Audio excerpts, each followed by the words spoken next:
today, the first couple things other than what is geography. We have two different types of geography going on when we think of geography. We have physical geography, which is the natural processes of the Earth's physical environment.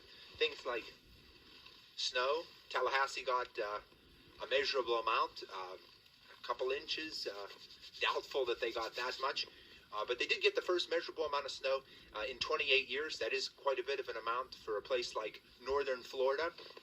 We have Chicago right now, who's setting a record. They have 12 consecutive days where they never reached 20 degrees Fahrenheit. Here in western Pennsylvania, we're getting tons of snow. We are below zero today. Places didn't have school, nobody opened up. I hiked back here a couple miles to shoot this video, whatever. But so there's the physical properties, plate tectonics, mountains, rivers. We're going to talk about all that in a video lecture separated to that, but that's what's going to set it up for right now. Then there's human geography. We're going to talk about race, religion, language, economics, politics, and things like that. That's a whole separate type of thing. But together, this whole class is going to be an introduction to the both of those. So geographers, we use tools. We use GIS, Geographic Information Sciences, which is the computer digital mapping, and cartography, which is the art of map making, or the science of map making. So we'll talk about those. That sets us up at the beginning of the chapter. But when we think about a map, it's understanding spatial dynamics on a plane. And when we think about that, think about every map has a legend, and a legend is usually that type of box there that you see on the map, and that box sets you up of how to figure out how to read the map. It's your road map, if you will. It's going to give you some details there that are important on a map. Gloves, don't have time for gloves. I have to do a demonstration with this, but that's just in one moment. You talk about scale. Scale is two different types of things. We're going to talk about global scale when we view the Earth from an international perspective, and local scale when we look at communities and individual places. But scale of a map is something completely different. When you're going to look at when perhaps 1 inch equals 50 meters on a map. That's just one example, but a scale of a map is going to tell you things like that. Also, a map is going to have a north arrow to help you position. Most people think north is up.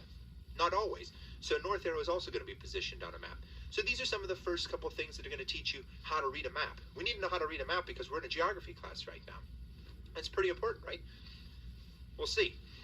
We're going to be able to, don't feel like you need to know how to read a map. That's going to come with the process. It's going to be intuitive. You don't really need to know how to do that too much in this class, but it's going to be important to know where things are because we're going to be talking a lot about the world through regions. Now, a region is a place, it's a physical unit of the Earth's surface that is separated in a particular way that is either through a physical property, shared property, or through a human property. So we have areas and regions of the world, for instance, Western Europe. Western Europe aligns itself in a lot of more human characteristics. Geographically and physically, yes, it is in the westernmost portion of Europe. But also the people there have a very similar shared characteristic of race and ethnicities. It's a relatively homogeneous group. Several of the same religion and race and culture and practices like that. So there could be places that are separated in both geographic way and in terms of a physical process or a physical place or characteristic. Now, why do I have an orange in my pocket? Standing in western Pennsylvania in sub-zero temperatures. That's because we're going to talk about a map projection. Now this is the world. We think about this as the world, okay? And you've probably seen this before. They do this on YouTube. People that are cooler than I am. Someone had a balloon that I'm going to attach that video from Vox. They have an inflatable Earth, and he takes a knife and he's cutting